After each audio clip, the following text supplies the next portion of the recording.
To really know what makes a great city work, you have to peel back its skin and expose its secret life force. A system of incredible complexity and technology that millions depend on, but few understand. A fantastic voyage now begins, a journey deep inside the world's megacities.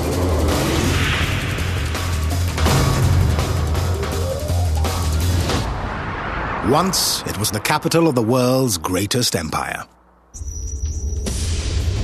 Today, London remains a crossroads of the world. Like most megacities, London was built on a river, but it survives because of 3 rivers. On water, on land, and in the air.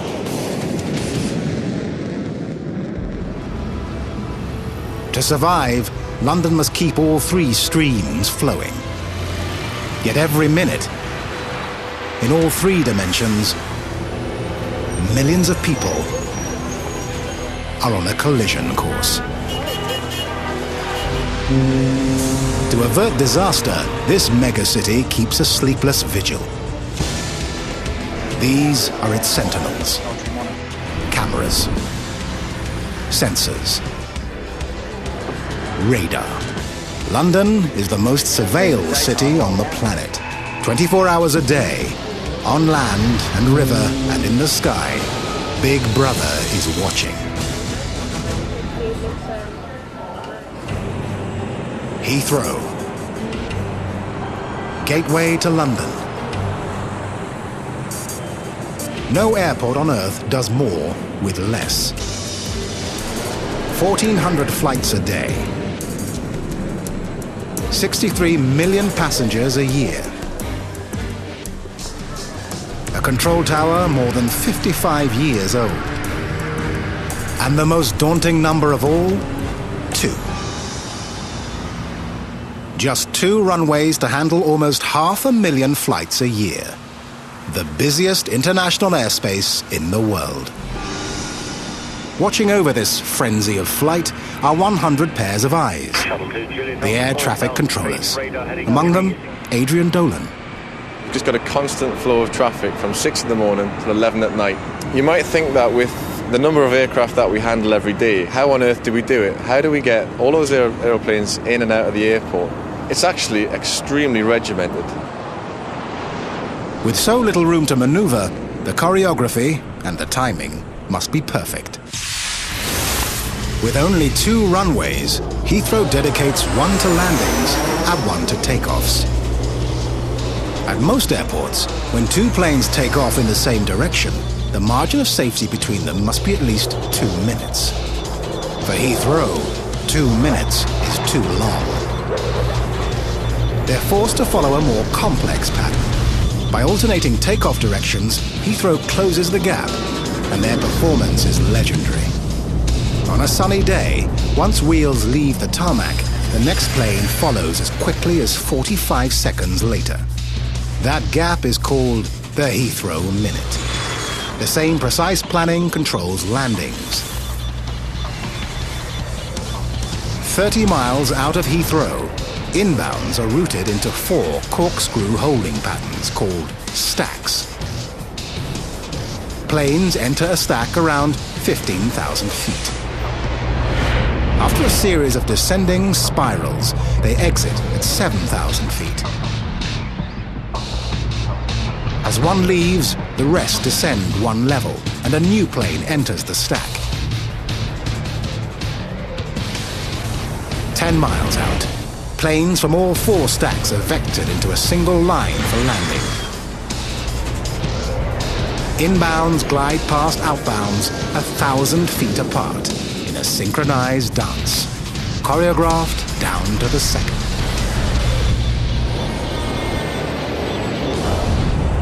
And that's what it's all about. It's all about maximum tuning all the way down to the very end, very fine tuning. So in that way we can pack as many airplanes into the landing runway as possible. So all we've got to do is just land them, vacate them, constant flow of traffic. To orchestrate takeoffs and landings takes the tightest of choreography. But thousands of feet above the tarmac, a dance even more complex plays out. To anyone else, these are just blips on a screen. Yet each blip means millions of dollars of machinery and hundreds of lives. If two blips ever touch, disaster. August the 27th, 1997. Another cloudy day in London. A Virgin Express Boeing 737 misses its approach to Heathrow. The tower turns the aircraft onto a northwest heading for reapproach. Unwittingly, on the same flight path as a British Airways 757. In the clouds, neither plane sees the other. Suddenly, the tower catches the mistake and reroutes the planes, but not before they pass within a whisker of each other. A mere 200 feet, a split second from disaster. The fate of every blip in the sky rests with the air traffic controllers, the men and women of ATC. ATC is the eyes of the City of London. There's always 2 or 3 sets of eyes watching any one plane at the same time. The best view of Heathrow itself is from the venerable old tower's observation deck.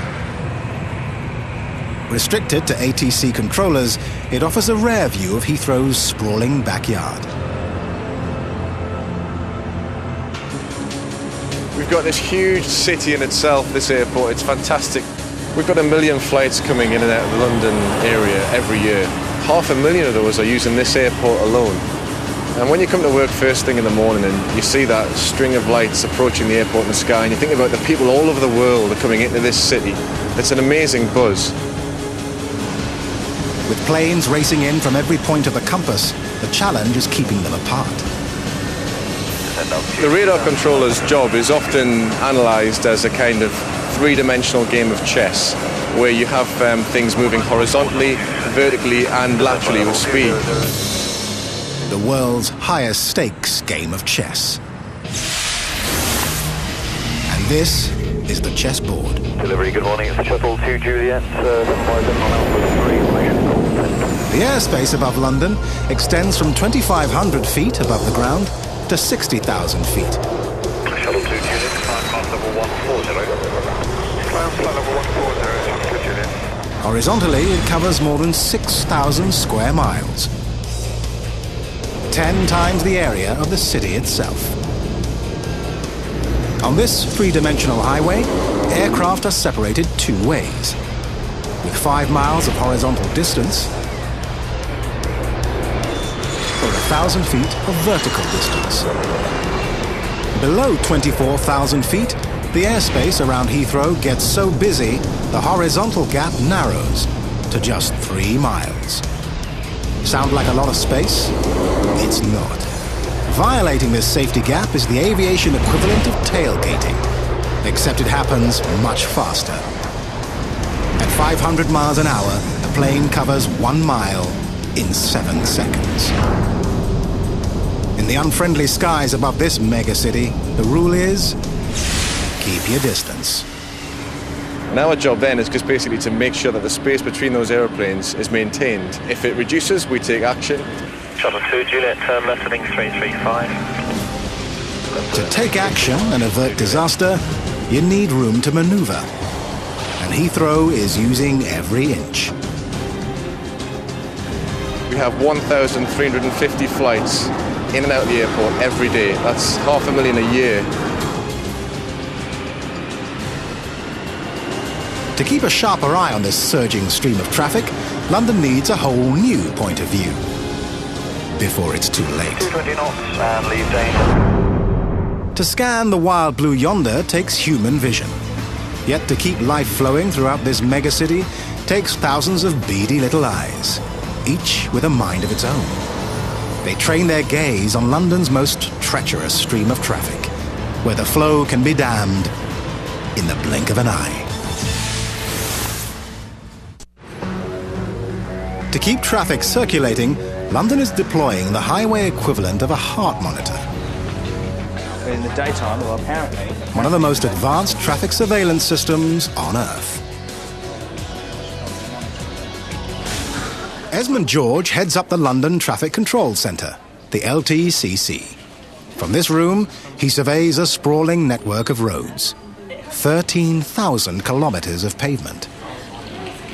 That's the equivalent of saying going from London to Washington and back, with a little bit of shopping and sightseeing room as well. I mean, it's a fairly big network we're talking about. London is circled by Britain's most expensive road and the world's biggest ring road, the 6-lane M25. Every rush hour, the M25 feeds the equivalent of 25 freeway lanes into the city. The equation is simple. More traffic into the same constricted space equals gridlock. Every megacity suffers from traffic, but in London, it's mega-sized. Man-hours lost each week to congestion between 2 and 4 million. Congestion is so bad, London's emergency rooms must sometimes use helicopters to bring in patients, not because of the injuries, because of the traffic. George's job? Keep these vital arteries flowing and avoid a coronary. He does it by keeping his eyes on the road.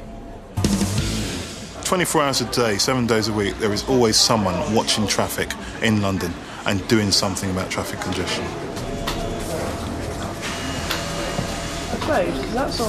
On 80 screens, he gets a real-time view of the streets of London. We do have 1,200 cameras for the whole of the capital, so it's a lot of eyes that we can look at. And it's all about information coming into the control centre and also information going out. London has this in common with other major cities. They all keep an eye on traffic. But other cities monitor traffic jams after they've formed. London can predict them, even head them off, thanks to a high-tech prognosticator called the Central Office Management of Integrated Traffic, or COMET. COMET is the large map display on the screen here, and what that does is gives us an early indication, an early warning of what's happening with congestion. COMET offers a view never before seen of this mega-city. Congestion is built into the streets of London. From a single Roman road, the network has grown into a tangled web of traffic. But now the solution to congestion is built in too. Embedded in London streets are 3,000 electronic sensors.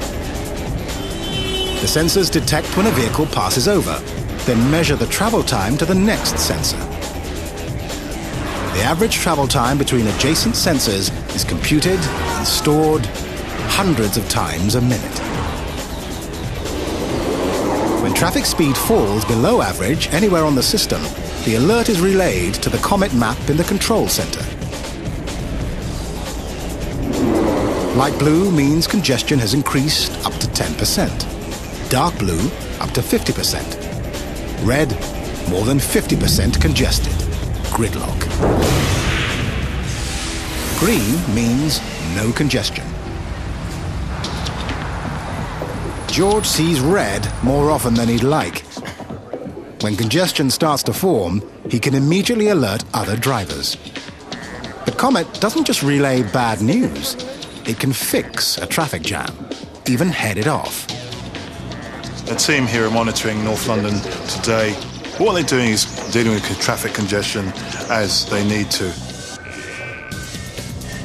As the volume of traffic increases, the road sensors relay the data to the control center.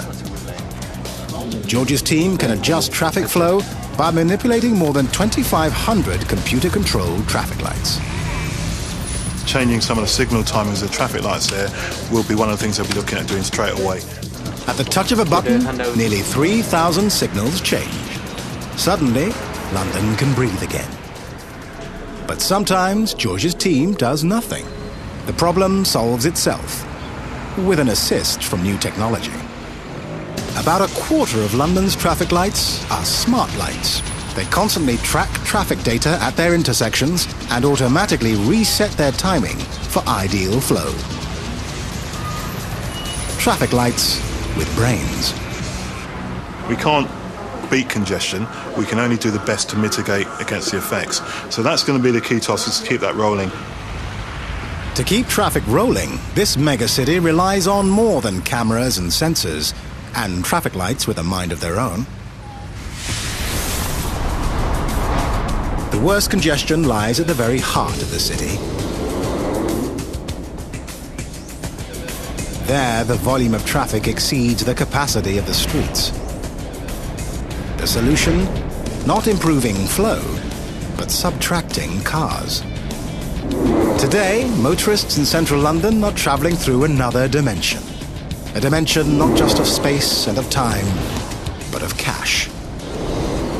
A toll zone. Without toll booths. There's a signpost up ahead. Next stop, the congestion charge zone. 21 square kilometres of the most crucial driving space in the heart of London. Don't even think of entering if you haven't paid. That's the premise of the congestion charge zone. Reduce crowding by hitting motorists where it hurts. In the wallet. To enter the zone costs £5 a day. But with 250,000 vehicles entering each day, how do you keep track of who paid and who's cheating? As always in London, you need eyes. The zone is surveyed at 174 entry points, each armed with 2 cameras. When a vehicle passes, one camera records the license plate and one the background. With vehicles making multiple trips in and out, the cameras take 1 million pictures a day. Now comes the hard part. Looking at all those pictures and finding the freeloaders. It happens at a secret location in East London, where outside cameras seldom pry, and the technology of surveillance is locked away. This is the environment we call the cage. This is our main data store. This is where we have all our processors for all the computers, for all the camera sites throughout the charging zone. John Mason heads up enforcement for the congestion charge zone. This is the one place in London free of traffic. This is our video matrix. We have a fibre feed from every single camera site for the charging zone, and those feeds are fed into this matrix. From here, a coax cable takes the data and sends it to one of those number plate recognition systems. The plate readers, not the cameras, are the true brains of the outfit. In real time, they actually read the plates as numbers and letters, not just as pictures, and sort out the legal drivers from the cheaters. The technology is so good, you can take it to court. What is important here is that the evidence can't be tampered with, so we have high levels of evidential integrity, which is essential if we use the images for enforcement purposes. Enforcement is stiff. The fine for not paying the £5 congestion charge, £100. Yet the congestion charge is a lifesaver. Every year, traffic accidents injure or kill 6,000 Londoners. The financial cost, £2.5 billion. By easing the crush of traffic, Mason's electronic eyes have reduced serious accidents by nearly 10% and jump-started the flow of life in the heart of London. Before congestion charging began, traffic was basically grinding to a standstill. Since congestion charging came into force, traffic within the charging zone has reduced between 20 and 30%. That's had a significant impact on people's ability to go about their business, to travel through the zone, and also for businesses to deliver and get crucially to where they need to be. Mason's congestion cameras aren't the only lookouts on the streets of this megacity. Other eyes watch the flow of human traffic, alert to a different and more dangerous kind of lawbreaker. London has more pedestrian surveillance cameras than any city on Earth. One for every 14 residents. You can't walk from Piccadilly Circus to Trafalgar Square without being followed. Not to pry, but to protect. They're electronic guardian angels watching your back.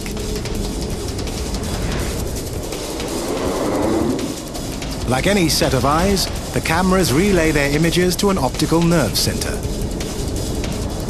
This one, buried deep beneath the streets they observe. From offices across London, the closed-circuit TV control center connects to 500,000 street cameras. In this room alone in the heart of the city, Nigel Manmahan monitors more than 100 screens, keeping an eye peeled for the bad guys. You could be parked up in traffic and then all of a sudden this person walks past you and all of a sudden blam, he's walked up, he's popped the back glass and he's doing it. It can go from that. We haven't had much carjackings up here, but you do get carjackings from time to time. We usually clock them in the range of about 700 incidents a month through this control room. Nigel is trained to read body language, and the message this guy sends is pickpocket. He's just gone through Rupert Court, so he should be popping out onto Rupert Street any moment now. Over to see if I can get that done. Normally, the image he sees is time-lapse. But when he spots something suspicious, he switches to a live feed and records it. The video can then be used as evidence in court. Nigel can relay the same feed directly to police headquarters. If they dispatch officers to the scene, Nigel can guide them to their quarry at the touch of a button. Switching from camera to camera, zooming in from several blocks away, he tracks the suspect better than a bloodhound. So we could have this guy from all different angles. The police could be moving in, he could be listening for sirens. We could be telling the police, well, he's just turned left. They can easily make the block and come up behind him, and he wouldn't even know. That is the best view we can give you at the moment. Over. That's all received, thank you. Nigel's view will soon improve. As facial recognition technology comes online, his computers will store a database of the facial features of thousands of criminals. The instant one appears on camera, the computer will recognize him. The day will pass when a crook can masquerade as a face in the crowd. With such sharp eyes, Nigel's cameras must be discreet. And they are. London is now installing cameras with brains. Residents with windows in direct view of the lens can request the blackout point, known as a privacy area, and ask the camera to avert its eyes. The camera's microprocessor brain is so smart, it remembers not to peek. Once pointed at a requested privacy area, the camera remembers its exact location and digitally masks it from view. That's the challenge in the world's most watched city, striking a balance between safety and privacy. WC Control. Hello, mate. Yeah. Okay. Right. You're right there, Ty? Yeah. Everything checked out. Cheers to that. Nigel's shady character turns out to be a harmless shopper. Since the first cameras were installed in 2001, Nigel has seen a difference. Since there was no cameras in London, street crime was very high. Yes, the police are doing a good job, but there's only a certain amount they can do. Since I've been here, we've reduced crime by a massive margin. People could be against it, people could be all for it. But to me, at the end of the day, we're here, we're stopping issues, we're stopping crime, and we're changing the face of this borough. Throughout this megacity, on Earth and in the sky, eagle eyes keep a sharp lookout to keep life flowing through London. But on water, the greatest hazard isn't the traffic. It's what lies beneath. To steer clear of disaster, lookouts here must see in the dark.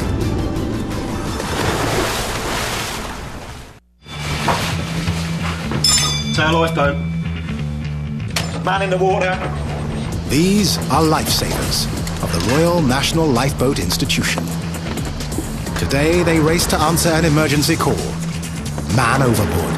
Report of a person in the water at HMS President. Another Coast Guard is tail lifeboat. Yep, on our way. Keep your eyes open, chaps. Based near the Tower of London, they're the busiest lifeboat crew in the whole country. Piloting hydrofoils traveling at 40 knots, they can reach any point on their watch within 15 minutes. Okay, that's time visual. I'm taking starboard side. 5, 4, have contact. We've recovered the casualty onto the boat. As a male in his mid-40s, not breathing, no pulse, commencing CPR, request ambulance, St Catherine's Pier, over. But the ambulance is pointless. Today, just a drill. Bye-bye. Tomorrow could be real. In the past year, they have saved more than 100 lives.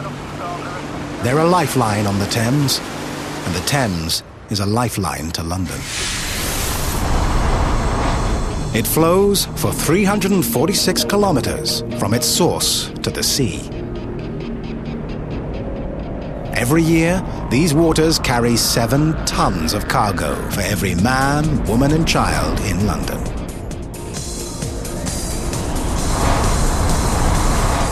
It's among the cleanest urban rivers in the world, but not the safest. Twice a day, with the ebb and flow of the tide, the Thames rises and falls up to 7 meters. As the current rushes by, the riverbed shifts, creating unseen obstacles to shipping. London adds its own obstacles. From the Thames Barrier to Tower Bridge lies an ocean of submerged debris. At the bridge itself, the shipping channel is so narrow, the ocean liner, the Queen Mary, couldn't turn around. For newcomers, navigating the Thames is no pleasure cruise. Each year, more than 13,000 vessels enter the Thames en route to London, and each is watched like a hawk. Captain John Stafford commands the control tower at Gravesend, the forward lookout for the Port of London Authority, PLA. The PLA oversees navigation along 150 kilometers of river, from west of London all the way to the mouth of the Thames. The daunting challenge facing Captain Stafford: protecting ships and lives in a waterway so dynamic, navigation charts are outdated the moment they're printed. This is an Admiralty chart showing the Thames estuary. It is still a valid piece of navigational equipment, but here in the Port of London Authority, this is where we are today. The Port Control Centre. It's manned 24 hours a day by a team of 40 human lookouts. This part of the room here is where we monitor the progress of the vessels. Using radar, radio and satellite navigation, they track every movement on the river. They use an electronic version of the old paper charts, but this chart is interactive. Traffic movement is updated every 9 seconds. To instantly distinguish scores of vessels, they employ high-tech tracking software called Automatic Identification of Ships, or AIS. Each ship over 300 tons now transmits its identity and enables us to say definitely that is where the ship is. And that's being displayed also on the radar screen. Pembroke Fisher, Southwest O's, inward bound, over. Specified Pembroke Fisher, London VTS, Southwest O's. If these two ships should overtake each other at some time in maybe the next half hour, we would then have no idea who was who. We rely on the AIS to identify the ships. The Pembroke Fisher is now identified, and the Arco Dyke is now identified. AIS not only IDs the ships, it indicates size, draft and speed. And here it's come up on the screen here, telling us the Pembroke Fisher, it's a tanker, 135 metres long, and it is doing 13.1 knots. But on this river, it's what Stafford can't see that worries him. A fairly average container ship will be carrying a draft of about 10 metres. That is 10 metres of steelwork underneath the level of the water. That is higher than most people's houses. The difference between the bottom of the hull of the ship and the riverbed will be between 0.9 of a metre and 1.4 of a metre, depending on flood or ebb. If that desk is the bottom of the ship, the floor is the river. The amount of safe water it has is the depth underneath this desk. Shallow water isn't the only hazard. The Thames is littered with hundreds of obstructions, from sunken wrecks to blocks of concrete. A large vessel going along at 10 or 15 knots is very difficult to stop. If it finds this lump of concrete, if it only so much as finds it by a few centimetres, it could put a great gash in the bottom of the ship.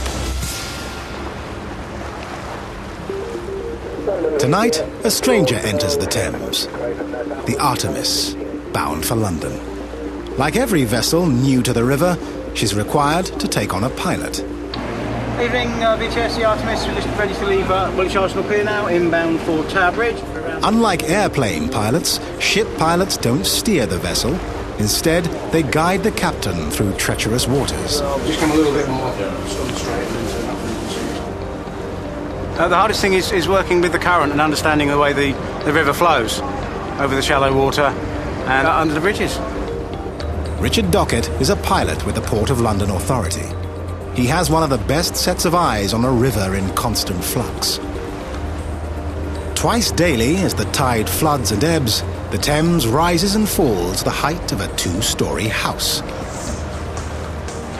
There's very little rock on the base of the Thames, most of it's mud, and on the corners where the tide flows around the corner, on the opposite side you tend to get a mud bank that builds up and moves into the river. This alters the flow of the river, so as you're going round a corner, the tide will push you one way or the other, which you have to compensate for as you're steering along. Tonight, Dockett must compensate for more than tide. Dead ahead, Tower Bridge. His task, guide the captain through a gap no wider than a football pitch. For such a tricky maneuver, two sets of eyes are better than one. Like the river pilot, Charlie Harrison also choreographs the movement of tons of steel. Tower Bridge Radio, Artemis. Sally Barge Will, this is Tower Bridge Radio, over. Just cracking the bridge now, Gerald. A full lift is 86 degrees, not quite the 90 degrees, but that takes about 90 seconds to achieve that lift. Each of the bridge's two decks weighs 1,000 tons. To raise them, energy is stored in 6 huge hydraulic accumulators, originally powered by steam, now by electricity. When the energy is released, it's open sesame. Tower Bridge, good evening again. We're just round Wapping Nest now, approaching you at slow speed. We'll be ready for you. Tower Bridge out. Okay, thank you. Bridge ready.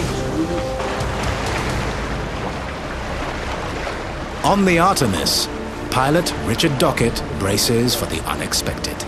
For 11 months of the year, nothing much will happen in the way of emergencies. But as I said, there is that one time, and in a couple of seconds, everything can suddenly change very quickly. And then suddenly you have to concentrate, focus, and very quickly decide what you're going to do and do it.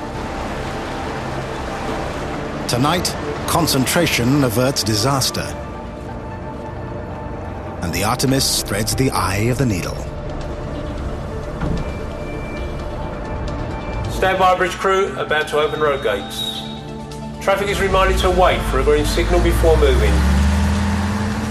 The experts make it look easy, but experts are few. There's only 5 people at this moment licensed to raise Tower Bridge in the whole of the wide world, so it's quite an esteemed position really, and we're quite proud of it. But on a river as complex as the Thames, even expert eyes have limited vision. The tower watches the ships. The pilots watch the river. But to keep traffic flowing safely, you need to look where human eyes can't see. Underwater. On the Thames, the worst hazards are out of sight. To penetrate the murky waters of this river, cutting-edge technology confronts risk head-on.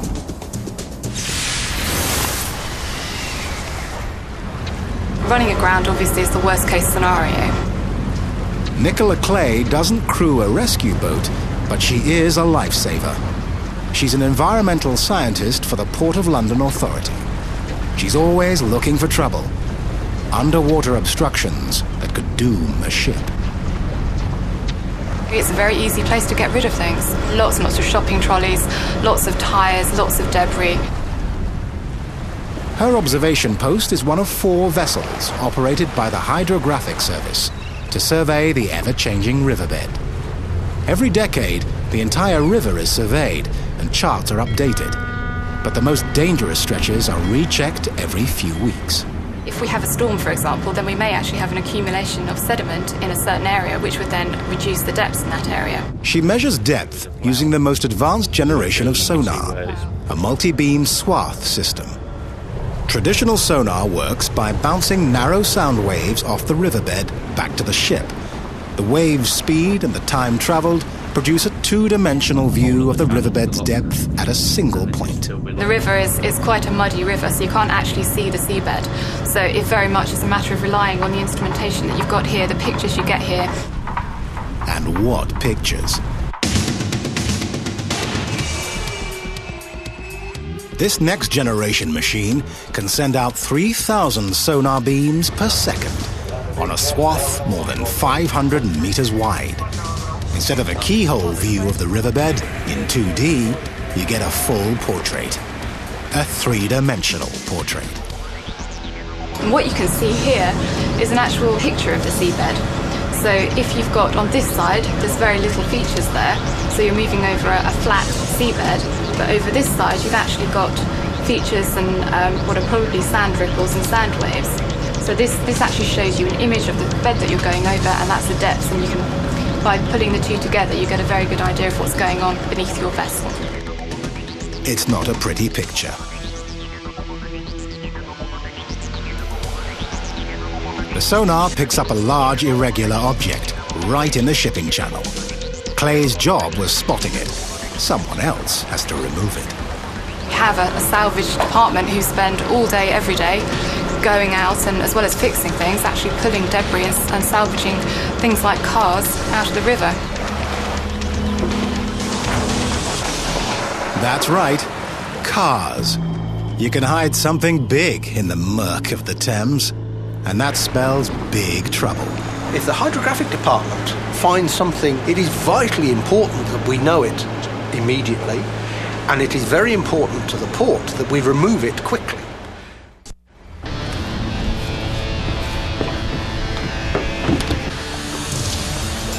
What's happened is our hydrographic department have located an obstruction on the riverbed. Kevin Ledbetter is a diving supervisor for the Port of London Authority. So then we're asked to come along and identify it, and then with the help of the salvage craft, they'll recover it to the surface. They have a narrow window of safety to dive, a brief period of slack water when the current calms down. Have to make sure we're ready in time for the dive, because we only get about 25-30 minutes of slack water time on high water. The obstruction lies 12 meters deep. To veteran diver Pete Semple, depth isn't the risk. The dangerous aspect is just the unknown. Because the water is black, it's the things that you can't see, put the danger there. Okay, comms check clear, 1, 2, 3, 4, 5. 6, 7, 8, loud and clear. Okay, loud and clear, mate. Okay, ready when you're ready.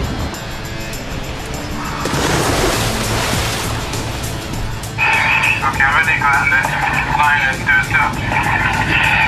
Okay, start your search. For a diver, it's an underwater version of blind man's bluff. But this is no game.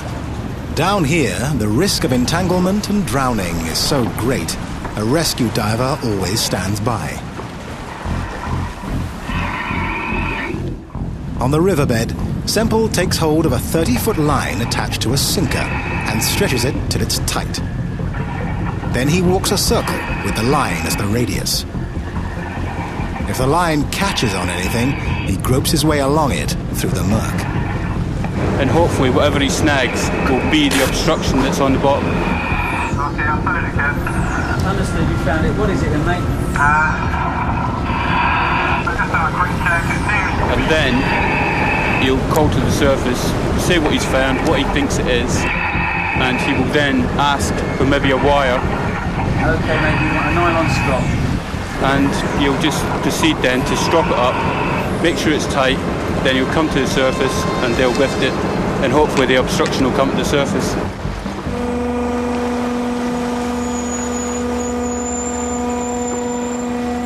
A 3-meter lump of concrete, big enough to punch a hole in a barge and sink it. It's one of hundreds of hazards fished from the Thames each year. It's not so bad at high tide, where there's a lot more water, but at low tide, a deeper drafted vessel going past that, it could cause it to haul it, or it could hit its propeller. So that's why we have to remove them from the bottom. One alert sentinel, one less hazard. Sharp eyes keep this river of commerce flowing smoothly, but around the next bend, trouble looms. A logjam that could cripple this megacity. To untangle it will take unprecedented technology and the boldest of vision. Airlines have a term for biting off more than they can chew. It's called overbooking. But what happens when an airport beneath the world's busiest international airspace gets overbooked? Not with passengers, but planes. We have 1,350 flights in and out of the airport every day. That's 500,000 a year. To ease the crunch, London's Heathrow Airport will usher in a new generation of aircraft that carry more passengers. The Boeing 787 Dreamliner and the super jumbo Airbus A380. To accommodate the extra planes and the mob of passengers, Heathrow is adding the equivalent of an entire airport. It's one of the biggest construction sites in Europe. It will cost over £2.5 billion to complete. It encompasses a colossal terminal, 2 satellite buildings, and a soaring control tower to oversee the whole operation. When complete, it will accommodate 30 million people a year, nearly a 50% increase in passengers. They call it Terminal 5, or T5. With the addition of T5, Heathrow is projected to become the world's busiest airport.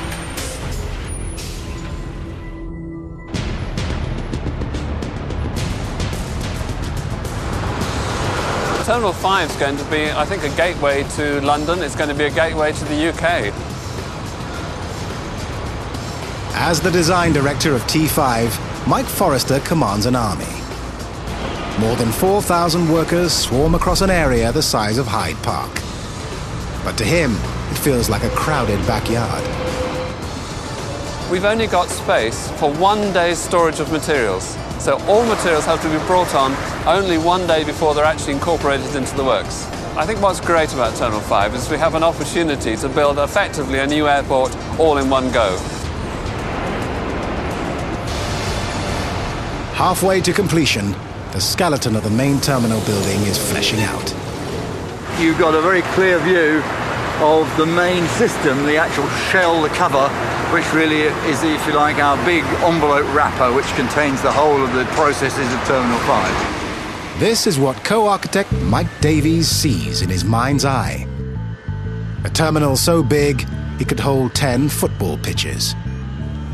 An excavation so vast the dirt would fill a football stadium. And glass walls 10 times the height of a house. It's enough to make Big Ben look like an alarm clock. The scale of this is pretty enormous. This is the end of one of the great rafters, 115 metre span. And the sheer scale of them is quite extraordinary. If you look at my size in relation to these, you know, one can sleep very comfortably in the hole in the beam.